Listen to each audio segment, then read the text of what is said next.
Good Morning Pilipinas. Narito na po ang latest sa lagay ng ating panahon. Patuloy pa rin nga po sa pag-iral itong easterlies o hangin mula sa silangan na nakakaapekto pa rin sa eastern section ng ating bansa. Sa araw na ito ng Miyerkules, asahan po para sa mga residente dito po sa Cagayan Valley at maging sa Cordillera Administrative Region ang pagkakaroon po ng kaulapan na magdudulot po ng light to moderate rains or thunderstorms. Samantala dito naman sa atin sa Metro Manila at sa natitirang bahagi pa ng ating bansa, asahan naman po ang bahagyang maulap na kalangitan na magdadala naman po ng mga pulu-pulong pag-ulan o pagkidlat pagkulog.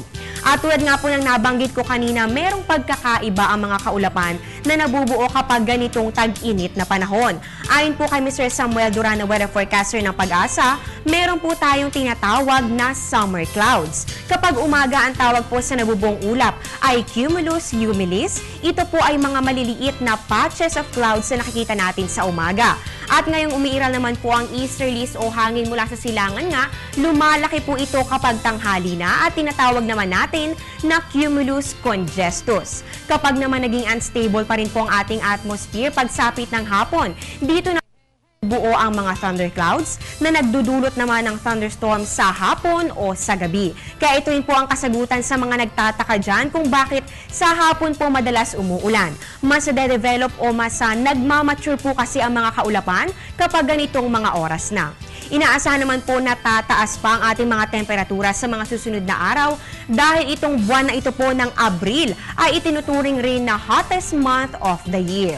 At eto naman mga kababayan, minsan po may mga instances na nakakaranas pa rin tayo ng matinding init kahit hindi naman tayo directly nakatapat o nakabilad sa sikat ng araw. Ito po yung tinatawag natin na dim heating. Kahit po makulimlim ang mga ulap sa kinaroroonan natin, meron tayong nararanasang mainit na singaw. Ito po yung pinagsama o combination ng relative humidity plus the init ng sikat ng araw na siyang nagiging sanhi naman po ng maalinsangan o napakainit na panahon. At kaugnay pa rin po ng tag-init na panahon, inaaraw-araw na rin natin ang pagmomonitor sa pagtaas sa mga temperatura sa ating bansa.